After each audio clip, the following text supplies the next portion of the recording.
Well, good evening. Glad you're here tonight.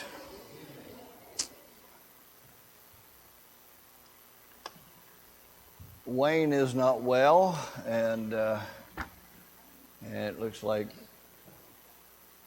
Steve is not here either, so Steve is still not doing well.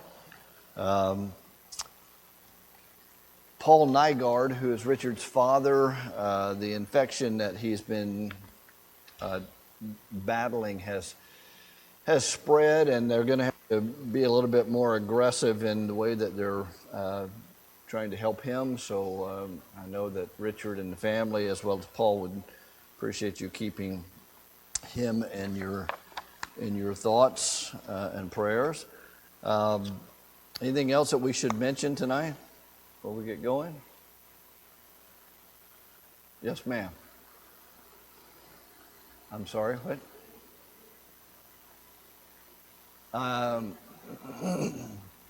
Yeah, I haven't heard anything recent as far as how Steve Lanier is doing. Maybe somebody's got a updated word on that. Okay. Huh?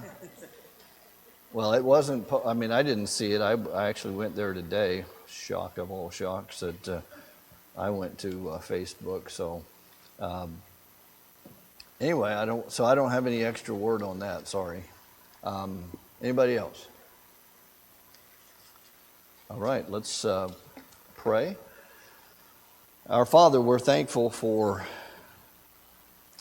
just the opportunity to even be here tonight.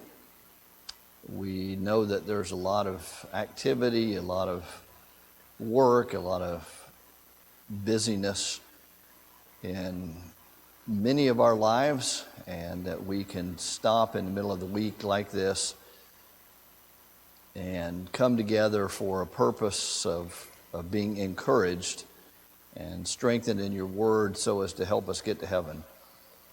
We're thankful for the foresight of those who set something up like this years and years ago for us to come in the middle of the week and be recharged.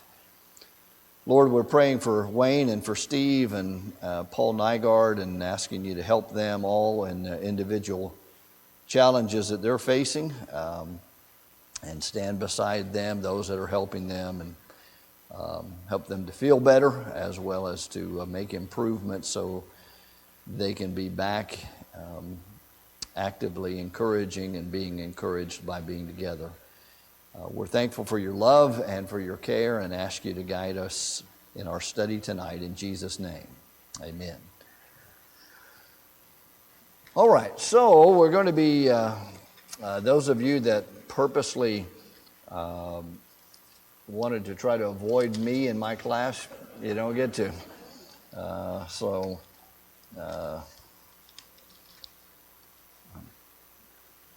guess it's just too bad.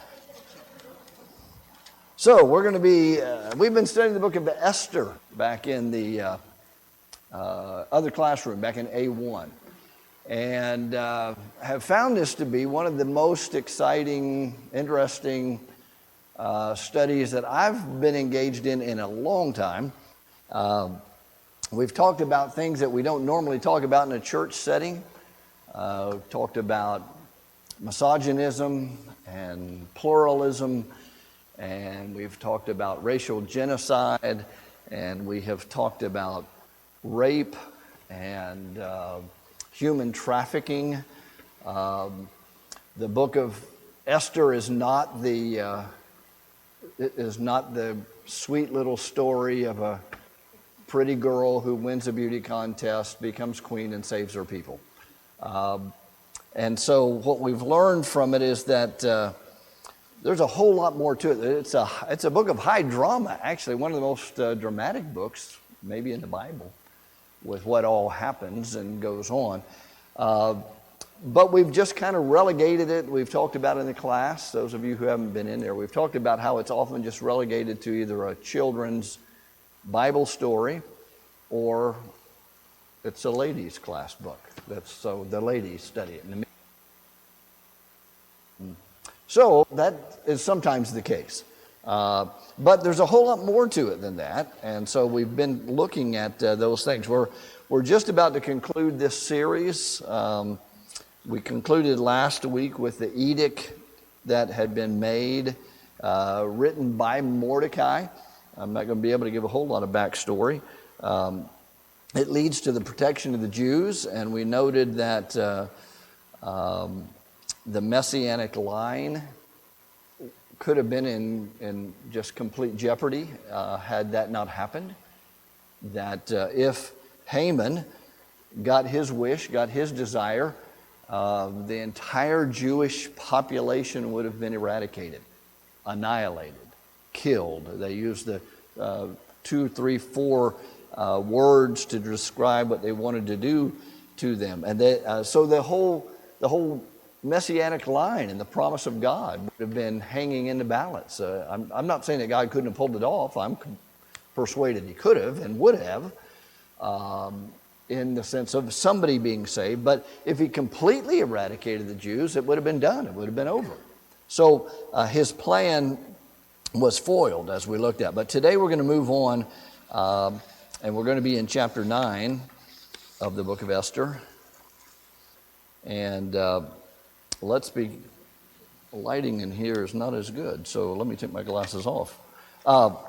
So, in Esther chapter 9, it's beginning of verse 1, now in the 12th month, that is the month of Adar, on the 13th day, the time came for the king's command and his decree to be executed. On the day that the enemies of the Jews had hoped to overpower them, the opposite occurred, in that the Jews themselves overpowered those who hated them. The Jews gathered together in their cities throughout all the provinces of King Ahasuerus to lay hands on those who sought their harm. And no one could withstand them, because fear of them fell upon all the people. And all the officials of the provinces, the satraps, the governors, and all of those doing the king's work helped the Jews, because the fear of Mordecai fell on them. For Mordecai was great in the king's palace, and his fame spread throughout all the provinces. For this man Mordecai became increasingly prominent. Thus the Jews defeated all their enemies with the stroke of the sword, with slaughter and destruction, and did what they pleased with those who hated them. So the fateful day finally arrives. I mean, it had been in the plans and in the making for months and months. When Haman first came up with this date. How did they come up with the date? Roll the dice, or they cast Pur as the Persian word. And if you wonder what the Feast of Purim, I-M is the plural in Persian language. So like we'd add an S or ES, they add a I-M. So the feast of them casting the Pur, the dice, and they came up with that date as fading in and out here. I'm noticing.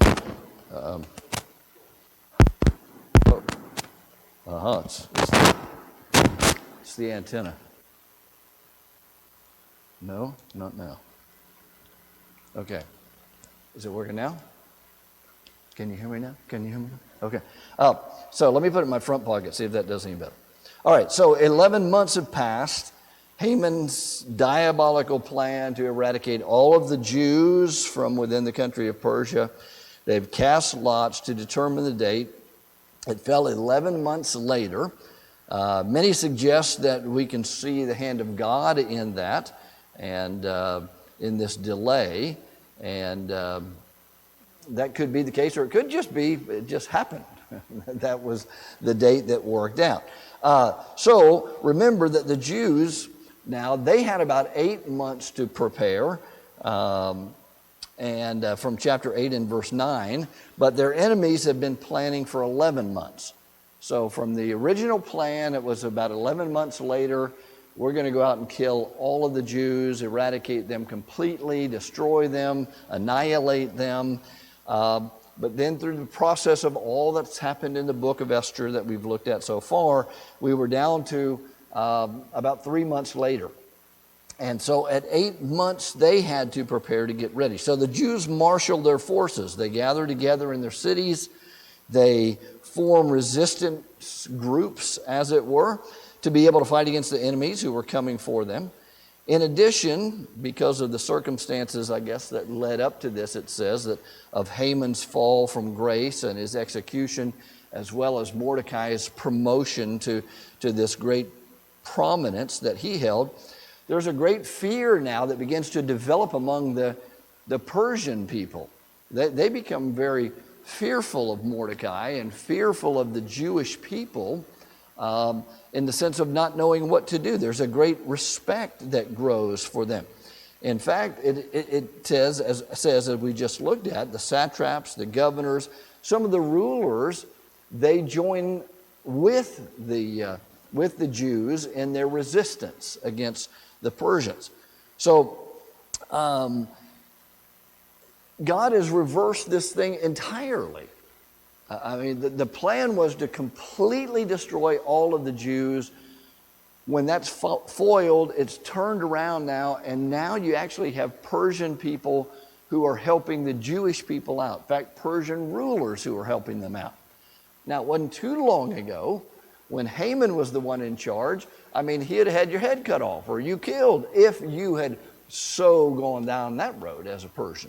But Mordecai now is in this place of great prominence, and he's regarded highly throughout the whole nation. His fame begins to spread, in fact, to such a degree.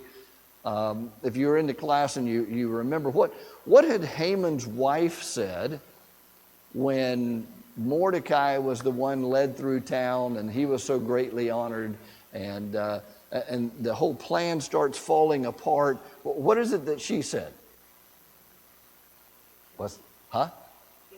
Well, first she says, well, kill him, get rid of him. But that didn't happen. That didn't work. In fact, he actually gets to be led through town in great honor. Sharon?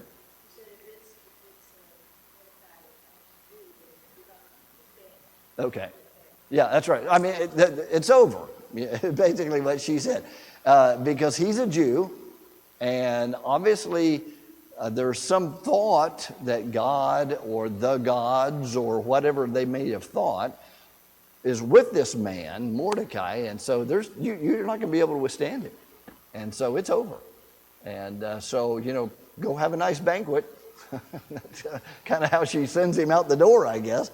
Go have a nice feast tonight, but I'm probably not going to see you much later.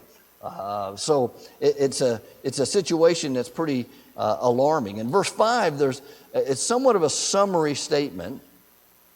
Thus the Jews defeated all of their enemies with the sword, or with the stroke of the sword, and with the slaughter and destruction, and did what they pleased with those who hated them. So it's kind of a summary statement, in essence saying the Jews won. The Persians did not win, the Jews won. And then as a final declaration against Haman, look at what goes on to say at verse 6. It says, and in Susa, or Shushan, the citadel, the Jews killed and destroyed 500 men. And then it names off these 10 sons of Haman, the son of Hammedatha, the enemy of the Jews, and they killed them, but they did not lay a hand on their plunder. Now that's a really important point, because it's going to be stated a few times here in this and the next chapter. But the idea behind this is, not only did Haman get punished for what he did, not only was he executed for his plot and his part of this whole plot, but his 10 sons are killed as well. David wrote this. Listen to what David said in Psalm 7, verses 14 to 16. It says, behold, the wicked brings forth iniquity. Yes, he conceives trouble and brings forth falsehood. He made a pit and dug it out, and he's fallen in the ditch which he made. His trouble shall return upon his own head, and his violent dealing shall come upon his own crown. That's really what's happening here with Haman. Haman conceives this plan, this wicked plan to get rid of all the Jews, exterminate them. He ends up falling in the own ditch that he dug. He gets killed. on the very gallows, as it were, that they were going to kill Mordecai. But not only that, it falls upon his children as well. His 10 sons now suffer. They suffer death. So Haman's fitting in. He's impaled on a pole constructed for Mordecai. His 10 sons now face this same kind of death, probably by sword. And then it appears, as we go on to read here, that they're impaled. They're put on stakes. Why are they? Why would that be done? Isn't that, I mean, they're dead. They're dead already. You can only kill them once.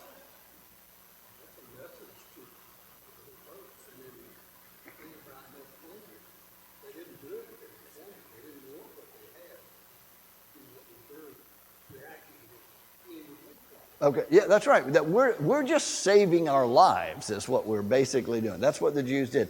They weren't after all the money and the plunder that they could have gotten. But looking at the sons, considering them, they're, you know, you could, I don't know if you remember the old Raid commercial that they're going to kill those bugs dead. Wait a minute. You know, so that if they're, you know, you kill them dead or do you kill them? I guess but you can only kill them once. So here are his sons. They're all killed and then they're impaled. They're put on a stake so that everybody can see what happens to the people who fight against God and against God's people. I'm persuaded that's what it is. God's not mentioned, but that's what's going on, okay? Esther said she was the one who owned them down. Yeah. I mean, I don't know this way. Right, and so how does that make you feel about Esther? Okay. Well, she doesn't have any sympathy about them, and that's for certain. Yeah, I mean, she's absolutely moved with great conviction for her own people and courageously does what she does. But there's this note of interest here. In some of the old Jewish commentaries and texts, the names of Haman's 10 sons, when they write them out, you know, Hebrew is written from right to left. And so it's really odd for us to try to read it because you just naturally start on the left and move to the right. But it's the reverse for Hebrew. But what they would do when they would list in some of these texts and commentaries, when they would list the names of the 10 sons, they would write the names vertically. The letter after letter vertically, to give the impression and to show these men were impaled on a stake. It was a statement as well as them writing this and commenting on the text. It's just kind of an interesting thing how they would do that or why they would do that. Also, it's mentioned several times. I said verse 10, verse 15, and verse 17, that the Jews did not lay hold of any of the spoils of those that they defeated, even though the edict had been written very clearly by Mordecai in chapter 8 and verse 11 that they could do that. Okay, you remember when the original edict was written for the Persians, they were to go and kill the Jews, annihilate them, destroy them, and what? And take all their plunder. Okay. And so when Mordecai writes the edict, you can't undo it, so he writes one that's going to be, that in essence undoes it, or at least allows him to deal with it. He says the same thing. You can take all of their plunder, but the Jews don't. And it shows, again, as Jenny was saying, they weren't the aggressors in this. They weren't the ones who were out for destruction, who were out just for what they could get out of it. It seems merely that they were there to protect themselves and to save their own lives in doing this. So the story's wrapping up. You know, there's not a whole lot of great explanation that needs to be done in these last two chapters. But notice what it goes on to say now at verse 11. On that day, the number of those who were killed in Susa, the citadel, was brought to the king. And the king said to Queen Esther, the Jews have killed and destroyed 500 men in Susa, the citadel, and the 10 sons of Haman.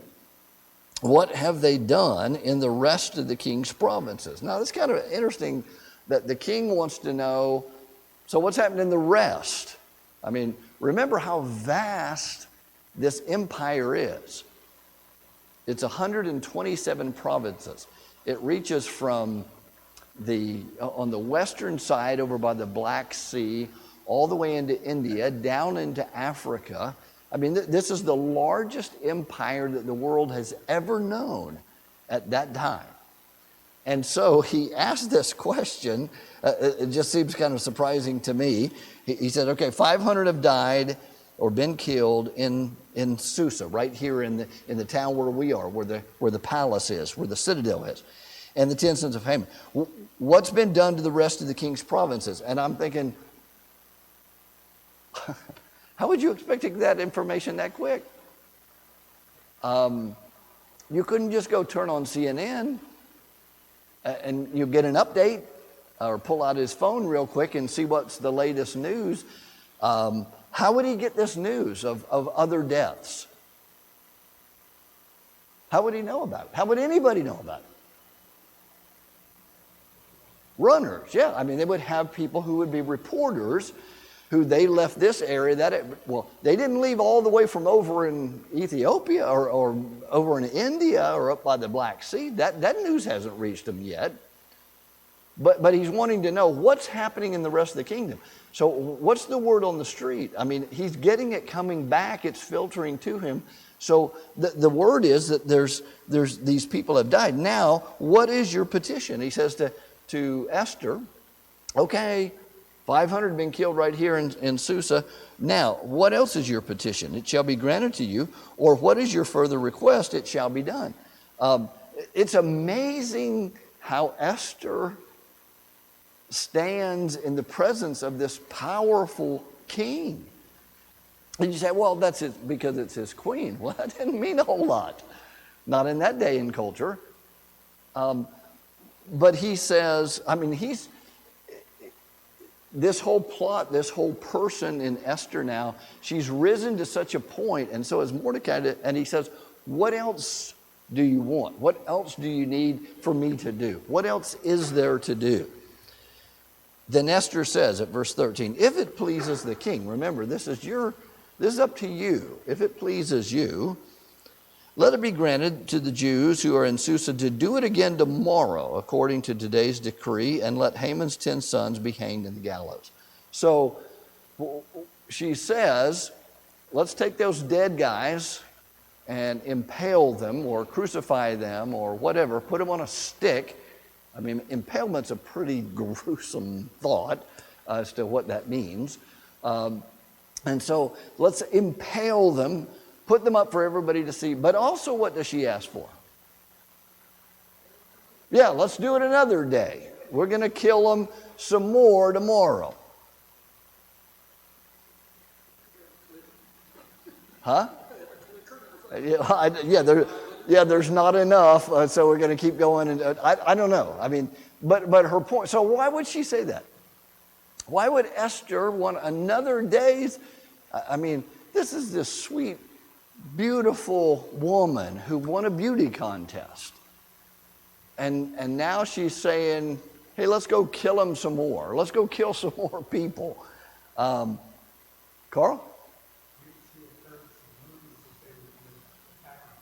Okay.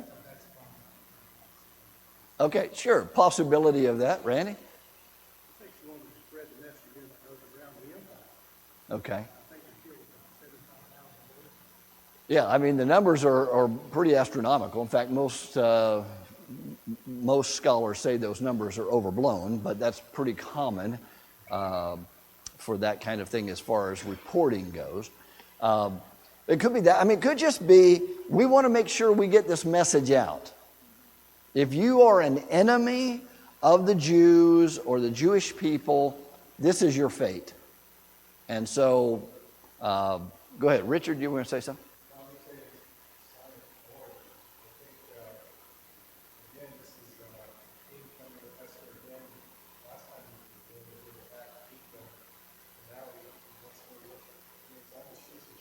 Yeah. It's very unusual, especially for that culture, that, I mean, he's giving her such free reign. What else do you want? And she says, another day's worth. Gary?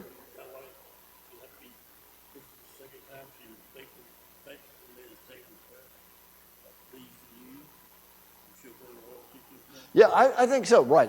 She doesn't come in and demands, and you know, she's not, as we talked about last week, she's not brassy and bossy and demanding. She says, if it pleases the king, here's what I would like is... Right, exactly. Jenny? It's kind of already been said, that she's certainly meant to stay. Yeah. That's exactly right. And I mean, so, you know, there's just so many things that go on in this, but of course we're looking at it through 21st century eyes. And that's a very difficult thing for us to do, to try to immerse ourselves in that culture, which was a ruthless culture that they lived in. I mean, if I didn't like you and I had more power than you, I'd just cut your head off. I mean, if I'm the ruler, and of course Xerxes was that kind of guy. We read about, and I showed you some two architects who had built a bridge that was destroyed in a storm. He was so mad he kills them and because their bridge was destroyed. Well, if they were architects, they should have built it better than that. He's a ruthless, harsh man. And yet he says to Esther, okay, what else? And she says, another day of killing. He doesn't bat an eye, it appears, to say, oh, are you sure that's what you really want? I don't know about it. I mean, what is it that we should do? So she says, another day's worth. So the king commanded, verse 14, that this would be done. And the decree was issued in Susa, and they hanged Haman's 10 sons. Verse 15, and the Jews who were in Susa gathered together again on the 14th day of the month of Adar and killed 300 men in Susa, but they did not lay a hand on the plunder. So they killed 500 the first day, they killed 300 more. It seems that they're still enemies, they're still present, and we're taking care of this. We're going to eradicate them to the best of our ability. On this next day they do that. So after the fighting is all over, look at verse 16. The remainder of the Jews in the king's provinces gathered together and protected their lives, and the rest had rest from their enemies. And they killed 75,000 of their enemies, but they did not lay a hand on the plunder. So after the fighting is all done, the tally is made for the entire nation. According to this number, in most of our Bibles, it says 75,000 enemies were put to death. That is a huge number. Even in that, Yeah, but remember, it's a vast kingdom. It's a it's the largest nation or empire that's ever been known up to this point. But the Septuagint version, it has the number 15,000 instead of 75,000. Obviously, there existed a bloodthirsty group within Persia, men who felt like Haman, or at least they were willing to fight, and there is we can say without question, there was a huge number of Persians who are killed as a result of this. Edwin.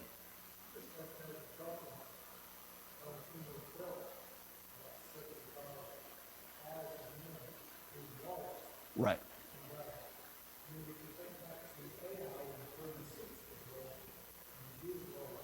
Yeah. I mean, the number is probably over-exaggerated. Who do they say writes history books?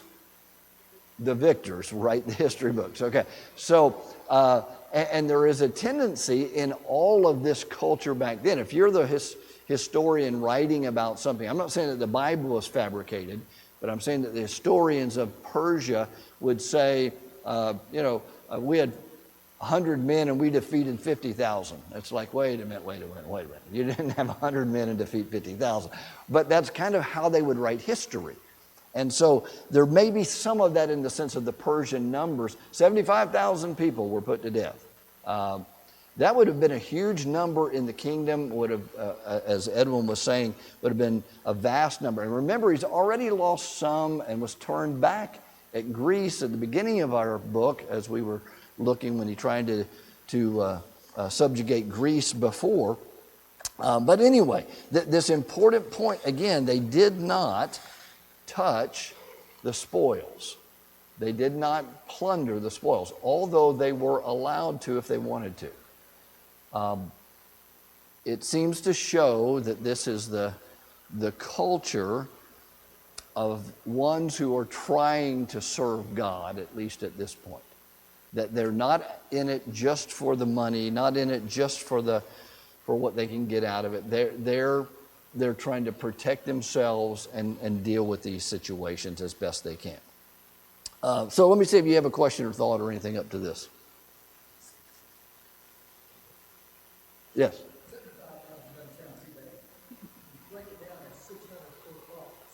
Okay.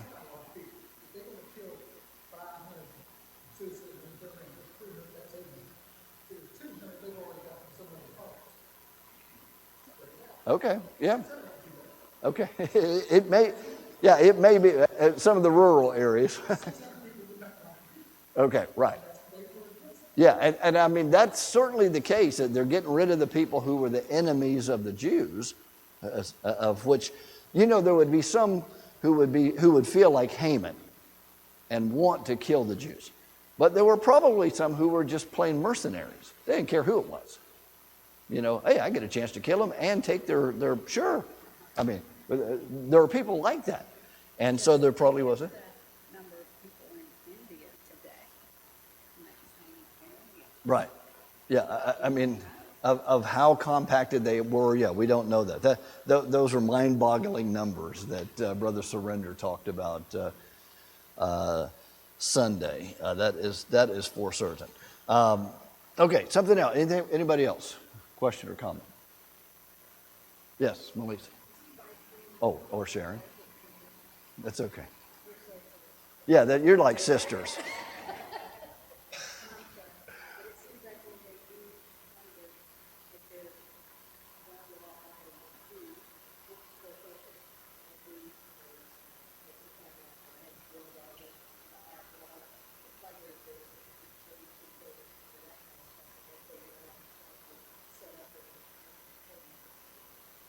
Right.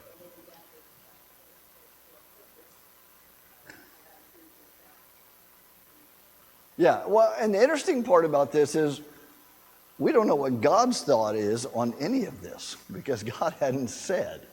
I mean, that's really, again, you'd think there would be a prophet who would come along. I mean, Mordecai almost seems to serve as a prophet in a sense, but he's never identified in that way. Okay, now, my bride.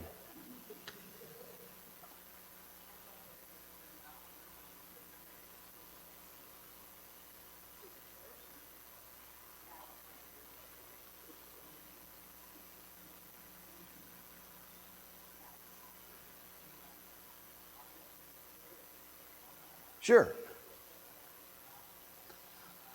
Yeah, and I mean, it is, I mean, it says a lot of different things, or we might think that it said, I don't know what it actually, it just pointed out for us repeatedly, they didn't take the plunder. They didn't take what was available to them.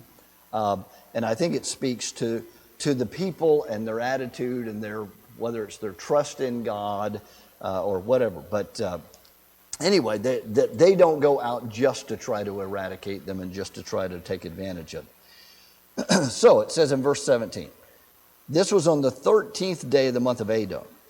And on the 14th of the month they rested and made it a day of feasting and gladness. But the Jews who were in Susa assembled together on the 13th day as well as on the 14th day, and on the 15th day of the month they rested and made it a day of feasting and gladness.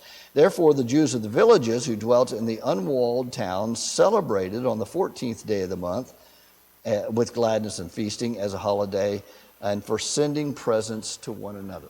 So that to me, it seems almost like, how did that jump in the text at this point? So you just have this huge battle you have this death and destruction, and then the Jews throw a party. Now, that's not unusual. They won, okay? So, I mean, I get that. But what do you see in here? What's distinctive about this in these few verses that you see? Yeah. Right. And there's this little, it's like a little historical note that's placed here. And why is there this division or distinction between those groups? Well, that may be, or just that Susa itself was the place where they did the extra day of fighting. And so they can't celebrate until the 15th day. Because, see, we were still fighting yesterday, so we fought on the 13th and the 14th. But you lived out in the unwalled cities. You lived out in the rural area. You had one day of fighting and you were done. So the next day, so the 14th, you did your celebrating. And so this is going to be a little bit of a dilemma now. So do we celebrate on the 14th or do we celebrate on the 15th? Okay, there you go. That's right. Melissa's family did it all wrong. They opened their Christmas presents on Christmas Eve. I said, Santa hasn't even come yet. But you're right. I mean, so is it the 14th or is it the 15th? How are we going to do this? What is the, well, we'll find out about it really as the chapter goes on, this distinction. But I want you to notice that all of them do celebrate. It's a time of celebration. They've been able to win or have mastery over the Persian people. So look on, and this is going to be, again, almost very historical. Verse 20.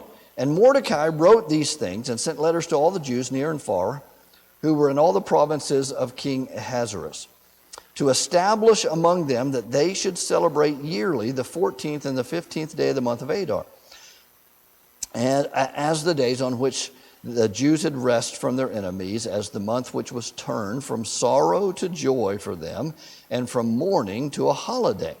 They should make them days of feasting and joy, of sending presents to one another and gifts to the poor. So the Jews accepted the custom which they had begun, as Mordecai had written to them, because Haman, the son of Hammedatha, the Agagite, the enemy of the Jews, had plotted against the Jews to annihilate them and to cast Pur, that is lots, to consume them and destroy them. But when Esther came before the king, he commanded by letter that this wicked plot which Haman had devised against the Jews should return on his own head, and that he and his son should be hanged in the gallows. So do you learn anything in that? Not really. That's just a historical restatement of, okay, here's the book so far in a few verses and up to the very battle. So they called these days, verse 26, these days Purim. That is, after the name Pur. So as I mentioned, I am is the plural of that. Therefore, because of all the words of this letter, what they had seen concerning this matter and what had happened to them, the Jews established and imposed it upon themselves and their descendants and on all who join them, that without fail they should celebrate these 2 days every year according to the written instructions and according to the prescribed time. That these days should be remembered and kept throughout every generation, every family, every province, and every city, that these days of Purim should not fail to be observed among the Jews, and that the memory of them should not perish among their descendants. So when it was accepted, these 2 days by Pur, or Purim, plural, then something happens. The Jews establish, it says, and impose it upon themselves and their descendants and all who join them, that without fail they should celebrate these 2 days every year. So why should we find that so interesting? Do Jews celebrate Purim today? Yes, they do. Yeah, it's a huge feast time for Jewish families today. In fact, in many Jewish families, it's regarded more highly than some of the other festivals or feasts that the Jews have. So here's a couple questions. I want to leave you with this. I'm not going to answer it for you tonight. I want you to think about it. And we'll talk about it some next week. But is there any indication at all that God prescribed this day? Think about it. Is Mordecai a prophet who has received a word from God to establish this as a perpetual feast upon all the Jewish people? I said, think about it, Randy. We'll talk about it next week. Is Mordecai a priest who instructs or leads the people in doing this? Shh, Randy, don't say anything. So I'm asking, and this is what I want you to think about. So upon what authority does he enact this holiday and enforce it upon all of the people? And so here's the tough question, okay, that I want to give to you in regard to this. First of all, Purim would fall, like this year it fell on March the 16th and 17th of our calendar. March 16th and 17th this year were the days of Purim. If you were a faithful Jewish believer, you would have celebrated the Feast of Purim with your family. But here's the question I'm going to leave you with today. So, can we enact a law or rule or special celebration and bind it upon all Christians today, like Mordecai did upon the Jewish people then? So you think about that, chew on that for a little while, and we'll talk about it more next week. Thank you for being here tonight. I'm going to dismiss you 3 minutes early, so you're just going to be so happy you won't want Wayne back at this point.